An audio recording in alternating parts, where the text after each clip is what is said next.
lovely people, and welcome back to another video. This one's a little bit different and it's just something I've wanted to film for a little while.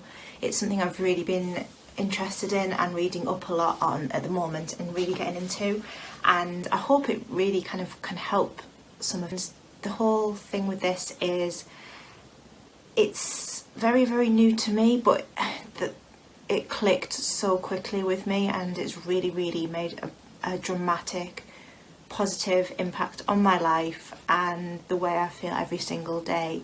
And it's only been a short time, so I really wanted to make this video just to help anyone else out there who may be struggling. And yeah, let's get into it. So the video is how to be motivated and make every day more positive and just happier in general. And I've got some really easy, straightforward, quick tips for you guys to do that yourself, and things that you can implement really quickly without anything. You don't need anything really, and it will really hopefully help you. Don't forget, if you do like this video, please give it a big thumbs up. Thumbs? I can't speak today. Give it a thumbs up, that's the word, and give it a like and subscribe to my channel so you don't miss anything. Turn on that little notification button, which is the little bell, and yeah, let's get into the video. So this is for people who may be struggling with motivation, maybe struggling with feeling a little bit down in themselves and feeling a little bit lost, and really struggling with day-to-day life and feeling positive and happy. So here are some really easy ideas that you can implement straight away. Number one, make your bed. And I know that sounds so daft and it's such a simple thing, but it really does work for me. So when you get out of bed, duvet cover a good shake, air it out, and then make your bed and make it really lovely. Add some cushions, add anything that makes your bed feel like a wonderful place, and get it ready for when you want to crawl back in there that night. Now don't forget, we spend so many hours in our beds sleeping, so it really is something that is undervalued and we don't really think about. So really invest in your bed, make it a place that you want to be in. We've just recently bought some gorgeous new sheets and duvet covers, and it just makes it such a treat, and it makes you so happy to get into it on a night, and it makes you feel so much better. And as well, if you make your bed, you're less likely to want to crawl back into it or just kind of fling yourself in it through the day, because it's lovely and made and ready for nighttime. So you're less likely to want to procrastinate and have a little nap in the afternoon. Number one tip is make your bed every single day. It just sets the day off on a positive note, and when you finish making it, just take a moment and think, that's it, that's ready for me tonight, and look forward to it for the rest of the day. Number two is, it's something that's spoke about quite a lot, and that is take a digital detox on a night. And that means, you know, you don't have to literally delete all of your social media apps, but we are so wired and connected to the world 24/7. I mean, how many of you, the first thing you do when you wake up in the morning is roll over and check your phone? And that's just the way we're programmed now. It never used to be like that. Phones, when I was 11, 12, I think I got my first mobile phone, but all it could do was text and play Snake. It wasn't the way it is now. You weren't so connected to people. So what I've been doing and what I found really helps is an hour before bed, and give yourself a reasonable bedtime, not like 1, 2 in the morning. Make sure you're getting your 8 hours a day. So an hour before you're ready for bed, put your phone down. Make sure your alarms are set for the next day or whatever you need to do, and just put it to one side. Don't touch it, because your body needs time to wind down, to stop the thought processes from everything you're seeing on your screen. That's still going to be going on if you're scrolling right up until you go to sleep. So it really does help, and I found it really helps me. And you know, I'll kind of still watch a little bit of telly in bed, or I'll read some of my book, I'll read a chapter, and just wind down in a really more natural way. rather than the pressure of, I need to check Facebook, I need to check Twitter, I need to check Snapchat, I need to check Instagram before I go to bed. And it really has actually helped me. So 1 hour before you go to bed, detox yourself from technology, turn your phone to silent, put it to one side, get your alarms ready for the next day, and just spend a bit of time away from it. Number 3, those of you who are quite familiar with things like law of attraction will be very familiar with something called practicing gratitude. And simply put, that means every day you either think about it, or you can take an old notebook and just write it down and spend 2 minutes just thinking about things that you're grateful for and things that make you happy about that day. So it could be the smallest little thing, it could be anything. It could be, I'm happy and grateful that I'm in a loving relationship, I'm grateful for the delicious dinner I've just had, I'm grateful for playing fetch with my dog in the park. It can be anything, because what we tend to do as humans is focus on the negative, and I will speak about that in a later point. But pulling ourselves back round and focusing on that positive really sets you up for the day. It takes no time, it takes a couple of minutes, and just you'll be amazed at how just thinking about these things can really change your mindset and change your mood for the day. So I journal, I script, and I write my gratitudes down, but you don't have to do that. You can just literally take a minute and just close your eyes and just think about them, and you'll find yourself, even when your eyes are closed, you'll find like yourself smiling, and it just kind of changes your whole outlook for the day. So that was number 3, practice gratitude. Number 4, this is controversial. Some people might not agree with this one, but I just listen to the reasoning first. Okay, so number 4 is scrap the to-do list. And I know everyone's saying, well, to-do lists are for a reason, to make sure you've done everything that you need to do in a day, and you write everything down. I did this for the longest time. I had one of them books that had things to do today, and I would write so much down on there, and I would write things down and set myself all of these targets. And do you ever find that if you don't meet every single one of them things on that list, that you feel demotivated and a bit like, oh, well, I didn't do that today, that's bad, Lauren, slap on the wrist. And that's how I was getting, that's how I was feeling, because no matter how much you write on this to-do list, there's a chance that life gets in the way and you're not going to be able to get everything done. So you either scrap the to-do list and stop putting that pressure on yourself to get everything on that to-do list done, or you simplify it. You give yourself realistic targets, things that you know you can get done. Don't, think I'm going to do 15 million things today because that's what my to-do list says. If you've hit the things that you really need to do and not just want to do, then it's going to be a lot easier to manage. And that's not to say don't do these things. And if you've got a little bit of spare time, just think to yourself, oh, I might do this. But don't think of it like a pressure, like, oh, I have to do this, otherwise this will happen and I won't get this done. Because you're just putting yourself into that panicking, negative mindset. So, if you want a to-do list, simplify it. Just put something really, really easy down that you know is going to get done. Or do what I did and scrap the to-do list completely. Honestly, it's freeing. Number 5 is something that I struggled with for a very long time and many, many years. And that is learning to say no.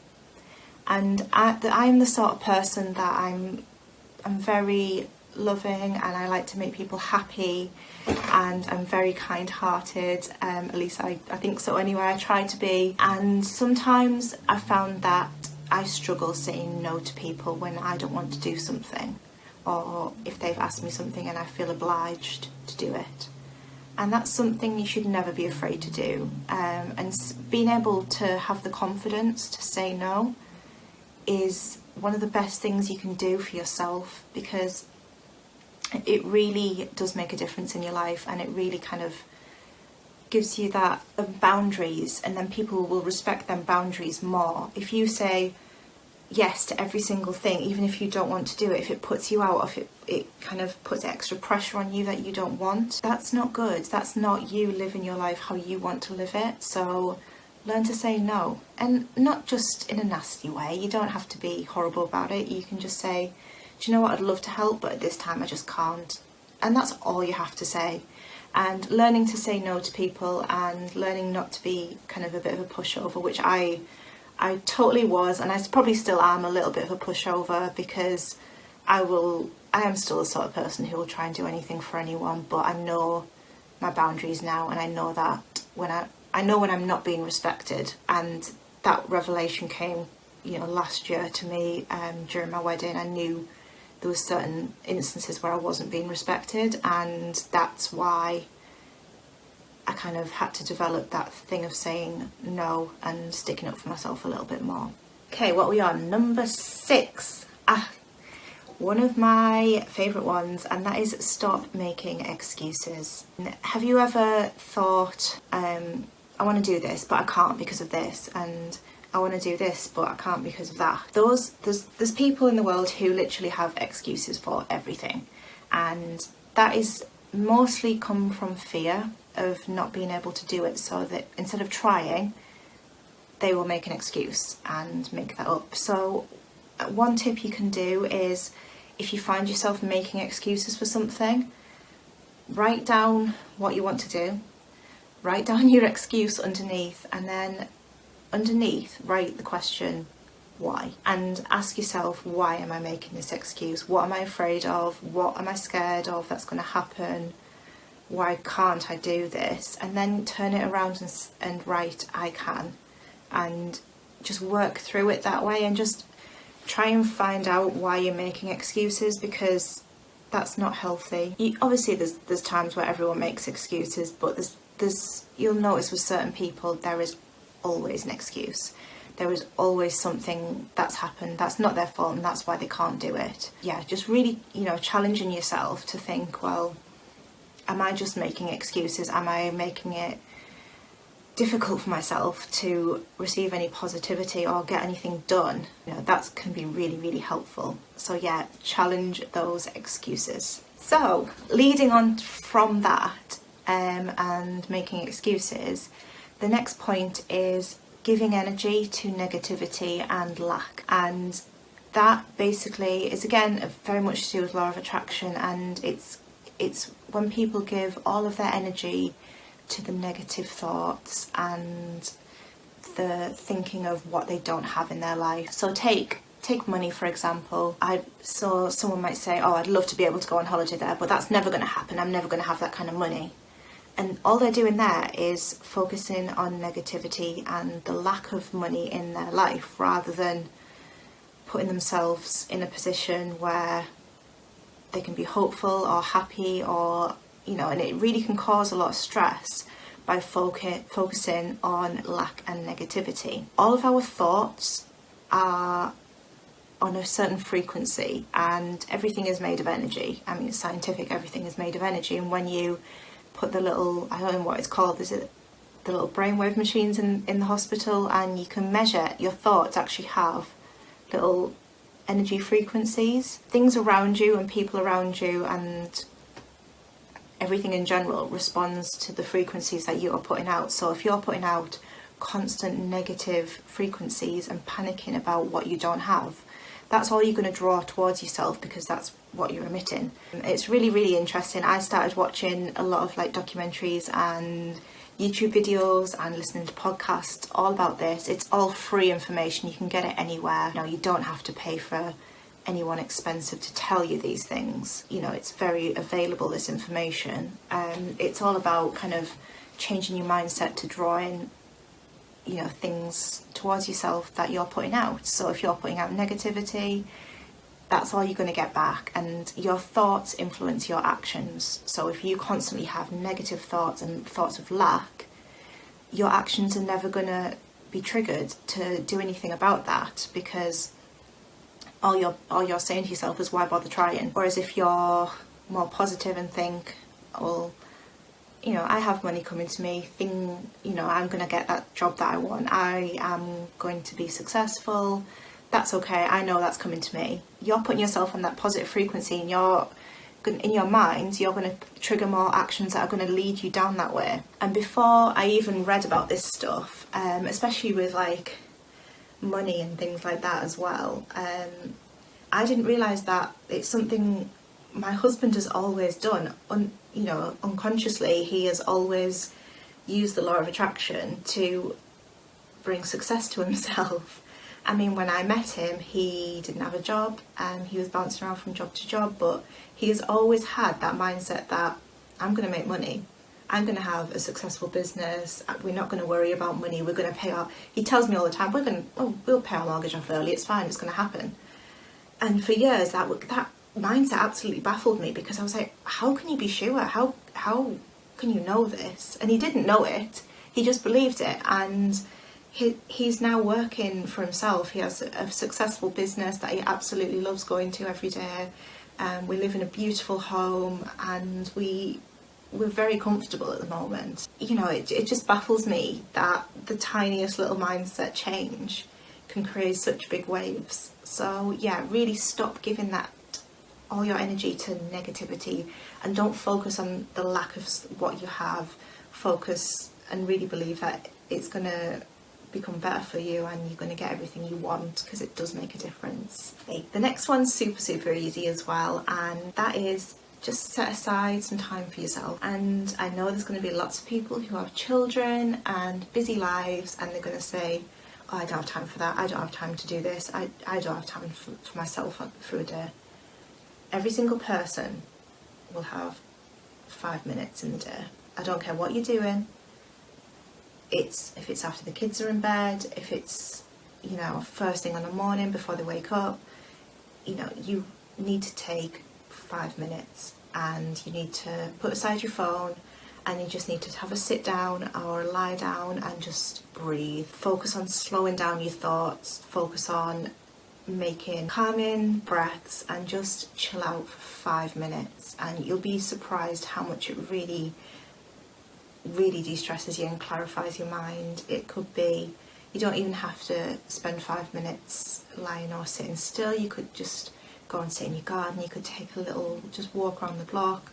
Just having those few minutes to yourself a day really will help make things a whole lot easier for yourself, and you'll start to look forward to it each day, and you'll start to realise how important you are yourself, as opposed to everyone else. Because we're compassionate beings as humans. We tend to try and look after everyone else, but you're just as important. And that leads me on to number 9, and number 9 is realising how important your body is, and how important nutrition, health is for you. I have recently obviously been on my kind of fitness journey. I've lost about 1.5 stone, and I feel amazing for it. But on that journey, I focused a lot on learning about nutrition and learning about the effects of food and good food on our body. And you've just got to remember that we only have one body. This is all we have, and you've really got to look after it. And how often do you eat a takeaway or really crap food, and then immediately afterwards you're like, oh, you feel disgusting, and you can feel the grease and horribleness coming out of your skin? If you feel like that, imagine what it's doing to your insides. And I'm not saying never have a takeaway, because I love a takeaway. Now and again, me and my husband will have a takeaway, or we'll go out to eat. But it's realising that your body is worth looking after. So try and nourish it properly, try and hydrate it. Drinking water is so important, and you'll be amazed at how much more energy you'll have drinking water particularly. I try and get 2 litres a day in, but I know Tom drinks a lot more, my husband, so just getting them energy levels up. Learn what food works for you and what food gives you more energy, and consume more of that. And do exercise. Exercise is amazing at releasing endorphins. I went back to the gym on Saturday for the first time ever after lockdown, and they finally opened. I've been, actually it's Monday now, and I've been for the last 3 days, every single day, and I'm even smiling now. The endorphin rush you get from the gym is insane. And once you kind of get to that point where you're recognising how good it's making you feel, you just want to do more of it. So it's really get yourself into that habit, and it might be really hard at first, it might be such a big adjustment, but even take it really slowly. 1 meal a day, change 1 meal a day to something a lot healthier, and you'll really notice the difference. And then you can start changing more and more. If you lack on time to make dinners on a night, meal prep your food. Find recipes. There's so many recipes out there that you can meal prep and just pop in the fridge and heat up later. So it's about saving time but nourishing your body really, really well. And then we're on to the last point. I feel like I've talked so fast, but I know when it comes to editing there'll be a lot more than I thought in there. Be less serious. There's so much doom and gloom going on in the world, and it's so easy to get bogged down by it and be frightened and serious all the time and feel like nothing's going right. You might as well stop trying.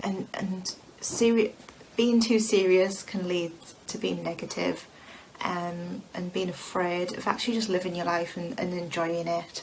So be less serious, watch a funny film, be silly, do a dance, sing along in the car, and you'll be amazed at how much you find yourself just smiling. And a smile can really change your whole mood for the day, and it's really great. Just chill out and stop being so serious. Well, that is it, guys. That is 10 points. They're kind of all based on law of attraction and positivity and ways to improve your day and make yourself a little bit happier. And I really hope they've helped, or give you at least, I hope there's one point that you could take away from this and really implement it and enjoy. Please, please, please let me know in the comments if you do any of these, or if you want to try any of these, and if they help. And let me know, or you can pop along to Instagram. I have actually recently changed my Instagram handle, because before it was fully fitness, but I'm kind of moving more into fitness, lifestyle, well-being, that sort of thing. So it's going to be more of a generalised account, but still with a lot of fitness in there. So it is Lauren, Lorin _bar, and I will pop that on the screen just so you can see it. So yeah, pop along, follow me on there. I always let you know when new videos and stuff are up on there as well. Thank you so much for watching. I really hope you enjoyed, and don't forget to like, subscribe and turn on the notifications, and I will see you in the next video. Bye.